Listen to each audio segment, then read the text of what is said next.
There was absolutely nothing harder in my life than watching my parents fall out of love.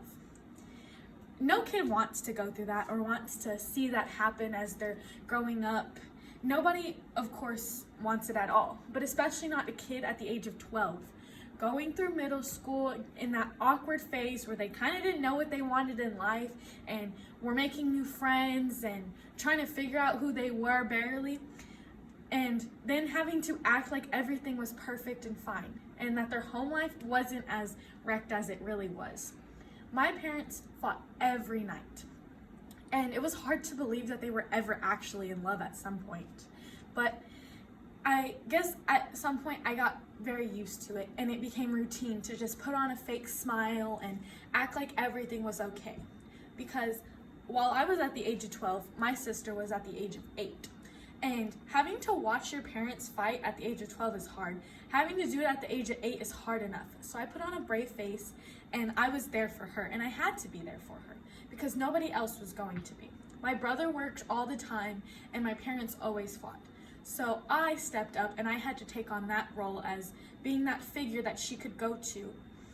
And at some point, I was just waiting for them to split up. Not for my benefit or my brother's or even my little sister's, but theirs. They were hurting and you could tell. It was so bad for them. They argued and they just didn't seem happy anymore, even with their own kids.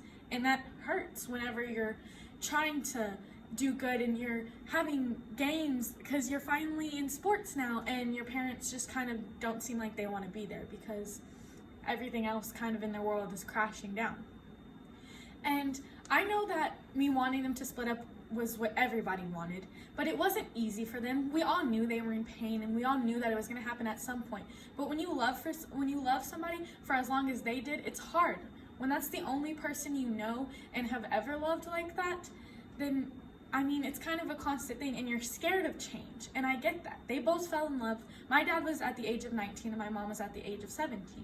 And they had gone through so many years of that, but they didn't know anything else. That was the only people they had loved at that point. That was the only people that they shared that relationship. They had kids together. It was hard for them and I understood that, but we were waiting for it to happen. And when it did, I kind of regretted my hopes then after that, because after that, my parents absolutely hated each other and wanted nothing to do with each other. They went into a custody battle over me and my sister, and it seemed like my mom didn't really want me at that point anymore because my sister has a disability and she gets a disability check every month.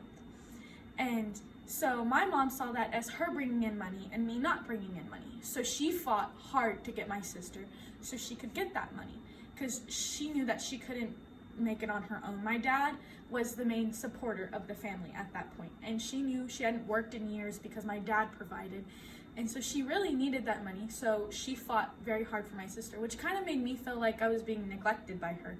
But my dad was there and he fought for me. He fought for my sister too, but it just was back and forth with them and my sister that I got placed with my dad and my sister got placed with my mom. And my mom wanted nothing to do with me, and she refused to let my dad see my little sister. So my dad said it was very unfair if I got to see my mom. So I haven't seen my mom in a few years.